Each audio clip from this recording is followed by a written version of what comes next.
Hi guys, good morning, good afternoon and good evening wherever you may be, and welcome to episode 11 of Learning to be Blind. And today I want to show you some of the different, I want to say low vision aids, but they're not all low vision aids. They're just generally helping aids that help me in and around the house with my low vision. Some of them are past things that I don't use anymore, and some of them I still do use because they're really helpful. I'll explain what they are, and I'll explain why I don't use some of them anymore on the way. And I hope this gives you insight into what it's like to be visually impaired when you need helping aids, or low vision aids, or whatever it is that they call them. I don't know what the correct name is. But anyway, let's take a look at them. So I have rather a list of things in my house, past and present, that I do use and don't use. I have some bump-ons, which are basically sticky back plastic bumps that we use for marking an oven or microwave or washing machine or whatever. When you can't see it, you need to be able to feel it. The same goes for the Tacti mark, which is basically a bottle of fluid that you can use as a pen. I'm not going to unscrew it because I don't want to make a mess with it, but you can basically use it as a pen to write with, and once it's dry it's hard so that you can feel it, and it's used for marking up buttons on ovens, washing machines, microwaves. I will show you later in the video where my Tacti mark is in the house. I have some sunglasses, which I have a lighter pair and a darker pair. They both let through the same amount of light, but I have two pairs at the moment. This pair is a wraparound pair which I use outside, and when it's really sunny I need to put on this pair inside the house, otherwise I get a headache, so sunglasses are always really useful. I have got some lobster pot magnifiers, and they're called lobster pot magnifiers. I have no clue why, probably because the way they sound. Somebody thinks they resemble a lobster, I don't know. They all have different strength, or at least one of them has a different strength to the others on there.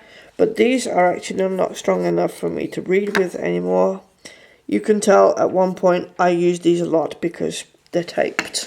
But yeah, this is what they call lobster pot magnifiers, and they're used for reading, but like I say, I don't use them anymore. Or you can have an idea of how much it magnifies, guys. But I don't use them anymore because they're not strong enough for me. We also have a liquid level indicator over here, which is a strange looking yellow device, and liquid level indicator is actually what it says. It detects the level of liquid inside a cup. Later on in the video I will show you how that works. Over here at the back I have a monocular, which is basically a binocular, but it's a single one. This is a really strong one, and it's used for seeing things in the distance. Most visually impaired people use them for reading like school boards at school, or like the information on a train station or something. I've been trying to use these ever since I've been young, but unfortunately they don't work for me because my eyes don't stay still enough for me to be able to look through the ridiculously small holes. So it's something I have and don't really make any use of. What I do make use of is this reading thing here, and it's an Optelec Compact Plus electronic magnifier. It's a HD version, and it's really useful for reading back of packages, or a few pages from a book or a letter or something. When you basically don't want to be tied to a desk. If you do want to be tied to a desk, there's also a mono mouse, which is exactly the same thing as this.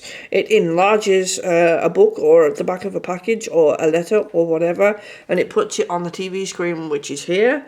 And yeah, it's basically just something for reading, but like I say, it connects to the TV screen, so it means you're attached to a desk when you need to use it. So those are the two I do use.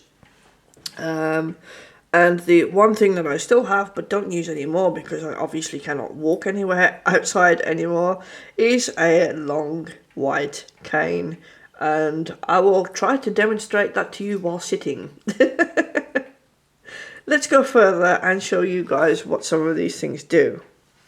Okay, so the Tacti Mark, the bottle of orange fluid that I showed you earlier on in the video, the only place I have it in the house at the moment is on the buttons of my keyboard. And yeah, the reason why I have that on one of the buttons on my keyboard is because I don't know which buttons to press when I'm making music for you guys. These are basically drum buttons. This one starts the drums and it's like a singular button on its own, so I kind of know where it is. I know the one next to it I can ignore, and I know the two next to that I need to use, and I need to distinguish between the two, so that's why there's a piece of Tacti Mark on this one. Otherwise I would never know which one was which. The bump-ons I don't actually have anywhere in the house at the moment, but they're used for the same purpose as the Tacti Mark.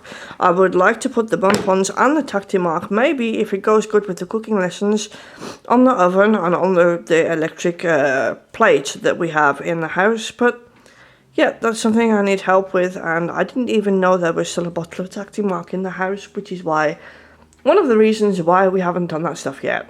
Okay, so the sunglasses are basically self-explanatory, but in case you've never seen me with sunglasses before, just for the whole fun of the camera, this is what my face looks like when I'm wearing sunglasses. And I will also get the other pair for you guys so that you can see how cool and sexy I look when I'm wearing sunglasses. Which is really not sexy at all when you need to try and put them on with one hand, but okay. I actually like this pair quite a lot. I think it makes me look really quite cool. Although they're not meant to make you look cool, they're meant to help with being able to see things when it's really freaking sunny outside. Okay, the lobster pot magnifiers are basically for the purpose of reading, like I explained to you before. These are actually not strong enough for me to use anymore. I still can't read, even though these are quite strong things. They're magnified to about 12 times, which is still not strong enough for me. As you can see, you can't read any of this text at the moment, and I don't know if I bring it closer. Yeah, if I bring it closer, it will focus in and you will just about be able to see it. But if I put the lobster pot on the top and stick you guys in there, you'll notice that the text gets really, really big. Let's try this one with this thing also with the other one, because I know one of them is a different strength. I don't know whether you guys will see the difference though. Oh yeah, you see that this text is actually slightly smaller than the other one. That's the newer lobster pot, and I think this one is the same as the other one. That's the same as the first one. No, I think that's even weaker because I see more text in there. But for me, it's actually not strong enough anymore, which is why I don't use them. I don't know if I can allow you guys to, I don't know, read the clock up there maybe with the monocular. We can see if that works. Where are you guys? Is it gonna focus? Is it gonna? I don't think it's gonna focus. I don't think this trick is gonna work for you guys. But anyway, this is what you would. This is an idea of what you would see. Obviously, clearly when. Oh, there we go. Look, clock in the thing. Look, now it's really big, and really, really. I don't know. Is it easy for you guys to read? Obviously, you don't get to look through that tiny little hole when you're looking at it with your own eyes. This is just an idea of how strong this thing is. But like I said to you before, my eyes don't stay still enough to be able to look through that. So those things I don't use. This is also for reading purposes. We're gonna show you this really quickly if I can make it work with me. Come on, Mr. Thing. It has a nice handle on it that folds out like that. Which I'm holding the camera in the wrong hand, so I can't demonstrate it, but this is how you're supposed to hold it. And you need to push this nice big orange button here, and it turns it on, and it's making beeping sounds, I believe. And oh look, now we have really, really, really big print that we can read, and I think we can, I don't know how the buttons work on this yet. This is a real new one to me. I'm pushing a button, the top button on the right hand side, and it makes a still image that you can bring closer to you. I'm pushing another button and it's making it smaller. The other button there clearly makes it bigger, and that's as big as it goes down. And these buttons on this side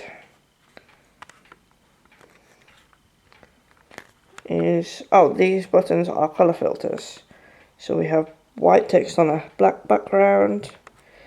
We have yellow text on a blue background, or is it white text? It's white. We have white text on a blue background. We have black and white. We have another contrast of black and white. We have white text on a black background again. It turns to yellow now. And yeah, we're back around to the beginning again. So it has filters on it as well, which are really useful for those who find certain colours really hard to see. So that's a really useful thing for me. And it's quite compact, and it has a case for it as well, so it would be really quite handy to bring places if I would need to bring places. But yeah, it's really useful, especially for reading the back of food packages when I want to microwave something or whatever. The mono mouse does exactly the same as the liquid level indicator is escaping. The mono mouse basically does exactly the same as the magnifier that I just showed you. If I can clear up some of my crap so that I can make the mono mouse work for you guys. If I push this button, this blue button on the mono mouse, we get text on the screen, which is also quite big and useful. And yes, it's in Dutch. I'm sorry for the English people who can't read it. And on the side of the mono mouse somewhere, I should feel, instead of trying to look, but I'm also trying to show you guys, which is why I'm trying to look. Here is a button, and it's exactly the same as the button that I was just pushing on the other magnifier. If you push it, it will, there's two different black text and white text filters, and then there's that one. There is only 3 filters on this one. It's not quite as good as the Optelec version that I just showed you, but this is a mono mouse, and it's really nice for when you want to read longer things like a book, textbooks. I actually had this one so that I could learn Dutch and read a Dutch book. That's why I have the mono mouse. So that's the mono mouse. So the next thing on my list of wonderful, helpful things that we have in my house for me to help me with my vision impairment is this liquid level indicator. And I said to you, the name suggests exactly what it does. It tells you how much liquid is in a cup. So we hang it on the side of the cup like that. And then we have a big jug of water here. Normally you would do this with boiling water or a soft drink or something like that, but I'm doing it with normal water just for the sake of the video. And we take the jug of water and we want to pour into the cup like this. And I genuinely can't see what I'm doing. But you'll see as the water hits the metal prongs on the liquid level indicator, it will start beeping, and it's beeping obnoxiously at one rate. And if I pour further, you'll notice that the beep changes. Really noisy and obnoxious, but you'll notice that the beep changes, and the reason for that is this is an English product, and English people like to have milk in their tea. So the first set of beeps is when it hits the longer prongs. It beeps to say, yoo-hoo, it's almost full, but there's room for milk. And then you pour the milk in the tea, and then it hits this prong, and it beeps obnoxiously to say, no, can't pour any more in there. So basically that's what the liquid level indicator is for. And like I said, you can do it with hot tea, if you want to pour somebody else's soft drink, you don't want to put your finger in it because you're going to give it to somebody else. Whatever you need to pour, it will recognise. It even recognises milk, so it's really handy. So the last thing on my long list of things that help me in and around the house is this long white cane, which I cannot use anymore because, as I've said before, I cannot really go around walking outside. That doesn't work for me. It's foldable, and when you extend it, it's actually one great big long stick. On the bottom end of the cane is a white ball. It's a spinning ball. It spins, it rolls basically. It's a rolling ball. That's for the use of, that's to make it easy to use. On the top end is a rubber grip, and when the cane stands upright it's supposed to come up to chest height. They don't actually make pre-made canes that are at my height, so it's slightly too long for me, but like I said, it doesn't matter, can't use it anymore anyway. Yeah, so the idea is that you stick the cane out and you roll it from left to right. I'm clearly not going to lay it across the floor because it will damage my wooden floor. But outside you lay it on the floor and then you roll it from left to right so that you can feel what's on the floor in front of you, and hopefully you will find stuff before you walk into it.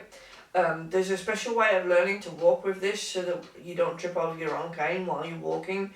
You need to have your wrist tilted a little bit so that the cane is at an angle. Most people are taught to hold it in their right hand, although you can be taught to hold it in your left hand if you want to. Then when you swing it to the left, your right foot is supposed to be forward. So when you put your right foot forward, you swing your cane to the left. When the left foot goes forward, you swing your cane to the right. And that way you don't trip over your own cane. And when you can move your legs faster and do it at a good pace like a normal able-bodied person can, you walk with your cane swinging from left to right, and hopefully you find all the objects before you walk into them. That is the long cane, and that signals the end of this video. I hope, guys, that this video has been really informative. Let me know in the comments below what you think. And I'd like to thank you very much for watching. Until next time, be good, and if you can't be good, have fun.